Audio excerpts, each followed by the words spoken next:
दोस्तों प्रश्न है कि भारत के प्रमुख मृदा प्रदेशों की विशेषताओं एवं महत्वपूर्ण फसलों के लिए उनकी उपयुक्तता की विवेचना कीजिए। यह जो है 42वीं बीपीएससी में पूछा गया था। 42वीं बीपीएससी में पूछा गया था ये क्वेश्चन। तो आइए हम लोग इसे देखते हैं। पहले प्रश्न को समझ लेते हैं कि क्या है कि भारत के प्रमुख मृदा प्रदेश की विशेषताएं, ठीक है, और फसली उपयुक्तता। मृदा प्रदेश की विशेषताएं कौन कौन सी हैं, तो हम लोग इसमें एक मैप अवश्य बनाएंगे। एक मैप बना लेंगे, ठीक है, और मैप बना करके उसमें उसमें जो है हम लोग बता देंगे कि कौन सी जो मृदा है वो किस तरफ पाई जाती है। और उसका हम लोग जो है इस प्रकार से मतलब बना करके और क्षेत्रों को हम दर्शा देंगे कि कौन सी मिट्टी है, कहाँ पर पाई जाती है, और उसके बाद सभी का वर्णन हम लोग करेंगे। खैर, यहाँ पर देखें कि पहला है जलोढ़ मृदा। इसका विस्तार देखें लगभग 45% भूभाग में है, 15.6 लाख वर्ग किलोमीटर सबसे बड़ा ये क्षेत्र है। वितरण में देखें तो उत्तरी मैदान, सिंधु गंगा ब्रह्मपुत्र तटीय मैदान और डेल्टाई क्षेत्रों में यह पाया जाता है। उत्पत्ति इसकी कैसे हुई है, तो नदियों द्वारा बहाकर लाई गई तलछट से इसकी उत्पत्ति हुई है। भौतिक गुण में देखें इसकी तो रंग इसका हल्का भूरा से भूरा, बनावट बलुई दोमट से चिकनी दोमट। पीएच मान देखें तो 7 से 8.5 के आसपास होता है। उदासीन से क्षारीय प्रकार की प्रकृति की होती है। कार्बनिक पदार्थ देखिए मध्यम से कम, इसमें जो कार्बनिक पदार्थ होता है वो मध्यम से कम होता है। और जल धारण की क्षमता इसमें अच्छी होती है। रासायनिक गुण में देखें तो पोटास इसमें पर्याप्त होता है, फास्फोरस पर्याप्त होता है, नाइट्रोजन की कमी होती है, चूना पर्याप्त होता है, लौह तत्व की कमी होती है। और फसली उपयुक्तता को देखें, जो कि हमारे प्रश्न की मांग है कि फसली उपयुक्तता क्या है, तो इसमें प्रमुख फसल देखिए धान, गेहूं, गन्ना, कपास, दलहन, तिलहन, आपका जूट, चाय, ये उत्तरी बंगाल के क्षेत्रों में, तो ये सभी फसल हैं जहाँ पर होती है। और उपयुक्तता का कारण क्या है कि यह गहरी मृदा है, अच्छी जल धारण की क्षमता है और सिंचाई सुविधा इसमें संभव है। तो इसीलिए जो है यह जो है इसकी फसली उपयुक्तता के कारण ये दिखाई दे रहे हैं आपको। दूसरा देखें काली मृदा का क्षेत्र, तो इसका विस्तार हम देख लेते हैं कि 16% यानी कि लगभग 5.46 लाख वर्ग किलोमीटर क्षेत्र में यह फैला है।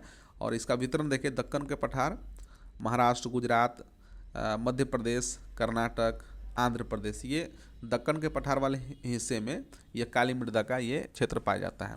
उत्पत्ति देखें तो ज्वालामुखी लावा के अक्षय से हुआ है। भौतिक गुण में देखें तो रंग इसका काला, लौह तथा मैग्नीशियम की उपस्थिति के कारण बनावट इसकी चिकनी, क्ले 50% से अधिक। स्वभाव देखें तो सूखने पर दरारें पड़ जाती है, आर्द्रता अवशोषण करता है, जल धारण की क्षमता उत्कृष्ट होती है इसमें। रासायनिक गुण देखें तो चूना, लौह, मैग्नीशियम, एल्युमिनियम ये प्रचुर मात्रा में पाई जाती है इसमें। और नाइट्रोजन, फॉस्फोरस, जीवांश पदार्थ इसमें कम होते हैं। और यह भी जलोढ़ मिट्टी की तरह ही होती है, 7.5 से 8.5 पीएच मान इसका होता है। अब जो मुख्य बात है इसमें कि फसली उपयुक्तता क्या है इसमें, तो कपास जिसे काला सोना कहा जाता है, कपास, सोयाबीन, अरहर, मूंगफली, गन्ना, ज्वार, बाजरा, ये सभी फसलें होती हैं। और उपयुक्तता के कारण क्या है, उच्च जल धारण क्षमता, दरारों के कारण मृदा वातन, ये सभी है। अब आगे बढ़ते हैं। तीसरा है लाल मृदा। विस्तार इसका देखें तो लगभग 10% भूभाग में है, 3.5 लाख वर्ग किलोमीटर। वितरण इसका है कि तमिलनाडु, कर्नाटक, उड़ीसा, आंध्र प्रदेश, छत्तीसगढ़, झारखंड। उत्पत्ति देखें तो क्रिस्टलीय आग्नेय चट्टान है, ग्रेनाइट नीस के अक्षय से बना है। भौतिक गुण देखें तो रंग इसका लाल, लौह ऑक्साइड के कारण, बनावट बलुई से दोमट मिट्टी, बलुई से दोमट की तरह है। और संरचना में देखें तो भुरभुरी है, जल धारण की क्षमता इसमें कम होती है अपेक्षाकृत। रासायनिक गुण को देखें तो लौह, एल्युमिनियम अधिक होता है, चूना, नाइट्रोजन, फास्फोरस, जीवाश्म पदार्थ इसमें कम पाए जाते हैं। पीएच मान 4.5 से 7.5 यानी कि अम्लीय से उदासीन की तरफ होता है। फसली उपयुक्तता देखें तो रागी, मूंगफली, अरहर, तंबाकू, आलू, दलहन, मोटे अनाज इसमें प्रमुख फसलें हैं। और सुधार के उपाय देखें तो चूना डालना और जैविक खाद, सिंचाई, ये सभी जो है सुधार के उपाय बताए गए हैं। आगे है लैटेराइट मृदा। तो इसका विस्तार देखें लगभग 3% भूभाग में है, यानी 1.26 लाख वर्ग किलोमीटर में फैला हुआ है। वितरण उच्च वर्षा वाले क्षेत्रों जैसे केरल, कर्नाटक, तमिलनाडु, पश्चिम बंगाल, उड़ीसा, असम में ये फैला हुआ है।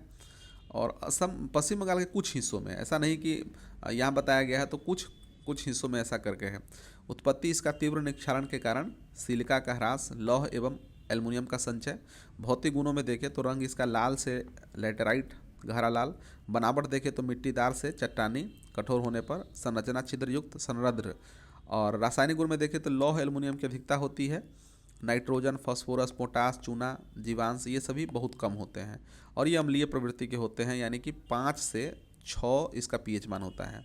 फसली उपयुक्तता देखें इसका तो चाय, कॉफ़ी, रबर, काजू, नारियल, मसाले ये सभी फसल इसमें होती है। और सुधार के उपाय देखें तो रासायनिक खाद, चूना डालना, सिंचाई करना ये सभी इसके उपाय हैं। अब मरुस्थलीय मृदा को देखें तो इसका विस्तार लगभग 4% भूभाग में है, 1.4 लाख वर्ग किलोमीटर में। वितरण थार मरुस्थल राजस्थान, गुजरात, हरियाणा, पंजाब के क्षेत्रों में है। उत्पत्ति इसका है कि वायु द्वारा बहाकर लाई गई रेत, इससे इसकी उत्पत्ति हुई है। भौतिक गुण में देखें तो रंग इसका लाल से भूरा होता है। बनावट बलुई, 80 से 90% रेत से बना होता है। जल धारण क्षमता बहुत कम, संरचना ढीली होती है। और रासायनिक गुण में देखें तो नमक, लवण एवं क्षार की अधिकता होती है। जीवांश जो पदार्थ है उसमें नगण्य पाए जाते हैं।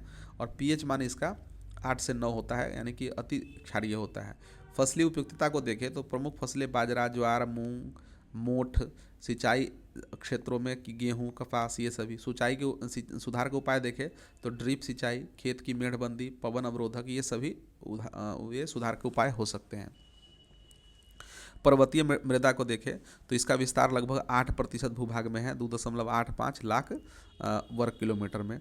वितरण इसका हिमालयी क्षेत्र में और पश्चिमी घाट, पूर्वी घाट एवं क्षेत्रों में पाया जाता है।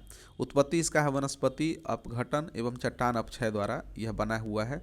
भौतिक गुण को देखें तो रंग इसका काला से भूरा, बनावट बलुई दोमट, गहराई देखें तो अल्प से मध्यम। जीवांश पदार्थ की देखें अधिक, वनों के कारण इसमें अधिक जीवांश पाए जाते हैं। रासायनिक गुण को देखें तो अम्लीय प्रवृत्ति के होते हैं, नाइट्रोजन इसमें काफ़ी होता है। और पीएच मान इसका 5 से 6.5 के आसपास होता है। ये अम्लीय प्रवृत्ति का है। इसके बाद फसली उपयुक्तता को देखें तो इसमें चाय, कॉफ़ी, मसाले, फल, सेब, नाशपाती, बागवानी ये सभी प्रमुख फसलें पाई जाती हैं। समस्या क्या है? ढालू भूमि, मृदा अपरदन ये सभी समस्या है। 7वां है पीट मृदा एवं दलदली मृदा। इसका विस्तार सीमित है, केरल, उड़ीसा, सुंदरवन के इलाकों में पाया जाता है। वितरण इसका है तटीय क्षेत्र में, जलाक्रांत भूमि ये पाया जाता है। तो विशेषता देखिए इसका पीट मृदा तो अधिक जीवांश पदार्थ, अम्लीय, काला। और दलदली मृदा लवणता अधिक, क्षारीय। तो ये होता है। फसली उपयुक्तता देखें तो प्रमुख फसलें इसमें धान, नारियल, सब्जियां और मसाले होती हैं। तो हमने विस्तार पूर्वक देखा कि मृदा प्रदेश की विशेषताएं क्या क्या है और प्रमुख फसलों के लिए उनकी उपयुक्तता की विवेचना हमने की। अब मृदा प्रदेशों का कृषि विकास में महत्व देखें तो क्षेत्र विशिष्ट कृषि नियोजन, उदाहरण के लिए काली मृदा जो है कपास क्षेत्र है, जैसे लेटराइट है बागवानी क्षेत्र है। दूसरा है संसाधन प्रबंधन, सिंचाई व्यवस्था, जलोढ़ में नहर सिंचाई, मरुस्थली में ड्रिप सिंचाई। तीसरा है उर्वरक प्रबंधन, मृदा परीक्षण आधारित उर्वरक अनुशंसा, लाल मृदा में नाइट्रोजन की आवश्यकता होती है। तो इस प्रकार से मतलब आपका दिया हुआ है कि हम अगर जान लेंगे कृषि मृदा प्रदेशों को जान लेंगे तो हम कृषि को भी प्रबंधित कर सकते हैं और इसके कृषि विकास के लिए काफ़ी महत्व है ये मृदा प्रदेशों की जानकारी होने। फिर है कि सतत कृषि एवं मृदा स्वास्थ्य, फसल चक्र, हरी खाद, कार्बनिक खेती को प्रोत्साहन। तो भारत में मृदा विविधता कृषि विविधता का आधार है। प्रत्येक मृदा प्रदेश की भौतिक रासायनिक विशेषताएं विशिष्ट फसल प्रणाली को निर्धारित करती है। मृदा स्वास्थ्य कार्ड, जैविक खेती, एकीकृत पोषक तत्व प्रबंधन जैसे उपायों से मृदा उर्वरता बनाए रखते हुए कृषि उत्पादकता बढ़ाई जा सकती है। तो दोस्तों हमने ये देखा, काफ़ी अच्छा प्रश्न है, महत्वपूर्ण प्रश्न भी है।